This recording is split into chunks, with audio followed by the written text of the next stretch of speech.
बिस्मिल्लाहिर्रहमानिर्रहीम।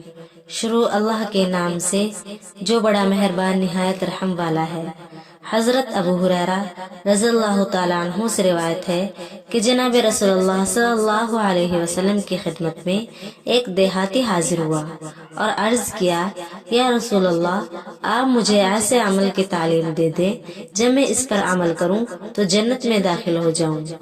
तो आपने फरमाया, अल्लाह ताला की इबादत करो, उसके साथ किसी को शरीक मत बनाओ, फर्ज नमाजें अदा करो, फर्ज ज़कात अदा करो और रमजान के रोजे रखो। तो उसने कहा, इस जात की कसम जिसके कब्जे में मेरी जान है, मैं इस तरीके से कभी कोई चीज नहीं बढ़ाऊंगा और ना इससे कुछ कम करूंगा। जब वो पीठ फेर कर जाने लगा तो जनाब सरवर आलम सल्लल्लाहु अलैहि वसल्लम ने इरशाद फरमाया, जिस आदमी को ये बात अच्छी लगे कि वो जन्नत वाले लोगों में से किसी आदमी को देखे तो वो इसको देख ले। हजरत मुआज़ बिन जबल रज़ियल्लाहु ताला अन्हु फरमाते हैं कि मैंने जनाब रसूलुल्लाह सल्लल्लाहु अलैहि वसल्लम से इरशाद फरमाते हुए सुना, जिस इंसान का आखिरी कलाम ला इलाहा इल्लल्लाह होगा वो जन्नत में दाखिल होगा। यानी जो आदमी इस हालत में मरा कि वो यकीन रखता है कि अल्लाह ताला के सिवा कोई माबूद नहीं, वो जन्नत में दाखिल होगा। इसका ये मतलब नहीं कि जिंदगी में चाहे जितने गुनाह किए हों, बस आखिर में कलमा पढ़ लिया तो सीधे जन्नत में चले गए। नहीं, बल्कि अल्लाह ताला की मर्जी पर मौकूफ है, चाहे तो बख्श दे और सीधा जन्नत पहुंचा दे, चाहे गुनाहों की सजा देने के बाद जन्नत में दाखिल करे। हाँ, इतना जरूर है कि उसकी बरकत से जाएगा जन्नत में। हाँ, वो शख्स जो मरने के वक्त ही मुसलमान हुआ और कलमा पढ़ा तो उसके इस कलमे की बरकत से तमाम गुनाह जो हालत कुफ्र में किए कुफ्र समेत मिट जाएंगे और वो सीधा जन्नत में जाएगा। हजरत अबू हुरैरा रज़ियल्लाहु ताला अन्हु से रिवायत है कि जनाब रसूलुल्लाह सल्लल्लाहु अलैहि वसल्लम ने इरशाद फरमाया, बिलाशुबा अल्लाह ताला ने जिस दिन आसमानों और जमीन को पैदा किया, ये लिख दिया था कि मेरी रहमत मेरे गुस्से से ज्यादा है। और एक रिवायत में ये इजाफा भी है कि अल्लाह ताला ने अपना ये फैसला लिखकर अपने पास अर्श पर रख दिया है। हजरत अबू हुरैरा रज़ियल्लाहु ताला अन्हु से रिवायत है कि जनाब नबी करीम सल्लल्लाहु अलैहि वसल्लम ने इरशाद फरमाया, अल्लाह ताला की 100 रहमतें हैं, उनमें से मखलूकात के दरमियान सिर्फ एक रहमत नाजिल की है। इसी एक रहमत की वजह से ये मखलूकात आपस में एक दूसरे पर तरस खाती हैं और इसी की वजह से तमाम वहशी जानवर अपनी औलाद पर शफकत का मामला करते हैं और 99 रहमतें अल्लाह ताला ने मौखर कर दी। इनके साथ क़यामत के दिन अपने बंदों पर रहमत का मामला करेंगे। हजरत हुज़ैफा रज़ियल्लाहु ताला अन्हु फरमाते हैं कि जनाब रसूलुल्लाह सल्लल्लाहु अलैहि वसल्लम ने इरशाद फरमाया, मुझे उस जात की कसम जिसके कब्जे में मेरी जान है, दीन के मामले में गुनाह में मुलव्वस होने वाला और अहमक हिमाकत में मुब्तला भी जरूर जन्नत में दाखिल होगा।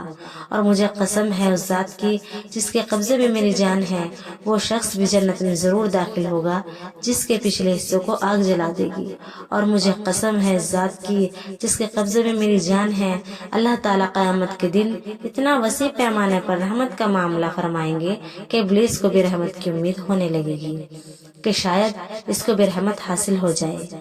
हजरत अबू हुरैरा रज़ियल्लाहु ताला अन्हु फरमाते हैं कि अल्लाह ताला क़यामत के दिन गुनाहगार बंदे को अपने करीब बुलाएंगे और उस पर अपने बाजू का पर्दा डालेंगे और तमाम मखलूक़ात से इसको छुपा लेंगे और पर्दे ही में इसका अमाल नामा अता करेंगे और फरमाएंगे, ए आदमजाद, अपने अमाल नामे को पढ़ो। तो अपने अमाल नामों को पढ़ते हुए नेकी को पढ़ेगा तो इसकी वजह से उसका चेहरा रोशन हो जाएगा और दिल खुश हो जाएगा। अल्लाह ताला फरमाएंगे, ए मेरे बंदे, क्या तुम्हें इस नेकी का इल्म है? तो अर्ज करेगा, हाँ ए परवरदिगार, मैं इसको जानता हूँ। तो अल्लाह ताला फरमाएंगे, मैंने तुमसे इस नेकी को कबूल किया। वो सजदे में गिर पड़ेगा तो अल्लाह ताला फरमाएंगे, अपना सर उठाओ, इस नेकी को अपने अमाल नामे में रहने दो। फिर वो शख्स आमाल नामा पढ़ते हुए अपने गुनाह के पास से गुजरेगा तो उसकी वजह से शर्म के मारे खुद ही उसका चेहरा काला हो जाएगा और उससे उसका दिल घबरा जाएगा। तो अल्लाह ताला पूछेंगे, ए मेरे बंदे, इस गुनाह को पहचानते हो? तो वो अर्ज करेगा, हाँ या रब, पहचानता हूँ। تو اللہ تعالیٰ فرمائیں گے میں اس گناہ کو تم سے زیادہ جانتا ہوں، میں نے اس کو تمہاری خوشی کے لیے معاف کیا۔ چنانچہ وہ بندہ نیک کے پاس سے گزرتا رہے گا، اس کی نیکی قبول ہوتی رہے گی اور سجدے میں جاتا رہے گا، اور گناہ کے پاس سے گزرتا رہے گا، اس کا گناہ معاف کیا جاتا رہے گا اور وہ اس کے شکرانے میں سجدے میں گرتا رہے گا۔ پس مخلوقات اس کی کسی حالت شرمندگی اور خوشی کو نہیں دیکھیں گے سوائے سجدوں کے، یہاں تک کہ مخلوقات ایک دوسرے کو ندا کرے گی۔ خوشخبری ہو اس بندے کے لیے جس نے اللہ تعالیٰ کی کبھی نافرمانی نہیں کی، کیونکہ ان کو اس صورتحال کا پتہ نہ چلے گا کہ اس مومن کا اس کے اور اللہ کے درمیانہ کیا معاملہ گزرا، اور یہ اللہ تعالیٰ کے سامنے رکا رہا۔ حضرت ابو غالب رحمۃ اللہ علیہ فرماتے ہیں کہ میں حضرت ابو امامہ رضی اللہ تعالیٰ عنہ کی خدمت میں ملک شام میں آتا جاتا رہتا تھا۔ ایک دن میں حضرت ابو امامہ کے پڑوسی جوان کے پاس گیا جو بیمار ہو رہا تھا۔ اس کے پاس اس کا چچا بھی موجود تھا۔ وہ اس جوان سے کہہ رہا تھا، اے خدا کے دشمن، میں نے تمہیں یہ کام کرنے کو نہیں کہا تھا، میں نے تجھے اس کام سے نہیں روکا تھا۔ تو اس نوجوان لڑکے نے کہا، اے چچا جان، اگر اللہ تعالیٰ مجھے میری ماں کے سپرد کر دے تو میرے ساتھ کیا معاملہ کرے گی؟ چچا نے کہا، وہ تجھے جنت میں داخل کر دے گی۔ تو لڑکے نے کہا، میرا پروردگار اللہ تعالیٰ میری ماں سے زیادہ شفیق اور اس سے زیادہ مہربان مجھ پر مہربان ہے۔ بس یہی بات کہتے ہی اس کی جان نکل گئی۔ جب اس کے چچا نے اس کے کفن دفن کا انتظام کیا اور اس پر نماز جنازہ پڑھ لی اور ارادہ کیا کہ اس کو قبر میں اتارے، تو میں بھی اس کے چچا کے ساتھ قبر میں اترا۔ جب اس نے لاحد کو درست کیا تو اس کی چیخ نکل گئی اور گھبرا گیا۔ میں نے اس سے پوچھا، تمہیں کیا ہوا؟ اس نے بتایا کہ اس کی قبر بہت وسیع ہو گئی اور نور سے بھر گئی ہے۔ میں اسی سے دہشت زدہ ہو گیا تھا۔ حدیث ہے، حضرت ابو ہریرہ رضی اللہ تعالیٰ عنہ سے روایت ہے کہ جناب رسول اللہ صلی اللہ علیہ وسلم نے ارشاد فرمایا، جو لوگ جہنم میں داخل ہوں گے ان میں سے دو شخصوں کی چیخ پکار بہت بڑھ جائے گی۔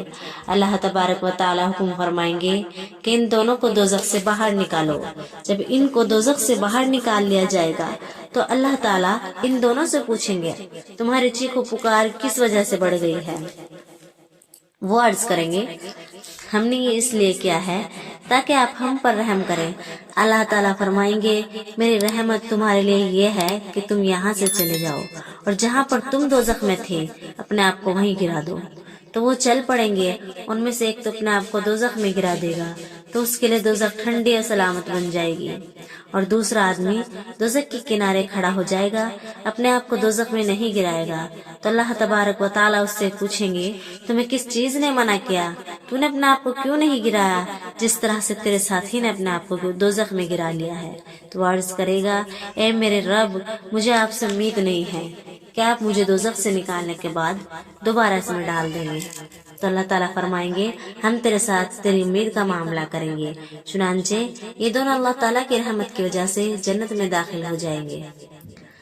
ایک اور حدیث ہے، حضرت فضالہ بن عبید اور حضرت عبادہ بن صامت رضی اللہ تعالیٰ عنہ بیان کرتے ہیں کہ جناب نبی کریم صلی اللہ علیہ وسلم نے ارشاد فرمایا، جب قیامت کا دن ہوگا اور اللہ تعالیٰ مخلوق کے فیصلے سے فارغ ہو جائیں گے اور صرف دو آدمی بچ جائیں گے، ان کو دوزخ میں جانے کا حکم دیا جائے گا، تو ان کے اللہ تعالیٰ سے رخصت ہو جانے کے بعد ان میں سے ایک واپس منہ موڑ کر دیکھے گا، تو اللہ جبار تبارک و تعالیٰ فرمائیں گے، اس کو واپس لاؤ، تو اس کو واپس لایا جائے گا اور اس سے پوچھا جائے گا، تو نے واپس منہ موڑ کر کیوں دیکھا؟ تو وہ عرض کرے گا، مجھے آپ سے یہ امید تھی کہ آپ مجھے جنت میں داخل کریں گے، تو اس کو جنت میں داخل کرنے کا حکم دیا جائے گا۔ تو وہ خوشی میں آ کر کہے گا، مجھے میرے پروردگار نے اتنا عطا کیا ہے کہ اگر میں تمام جنت والوں کی دعوت کروں تو کچھ میرے پاس میرے جنت میں ہے، اس سے کچھ بھی کم نہ ہو۔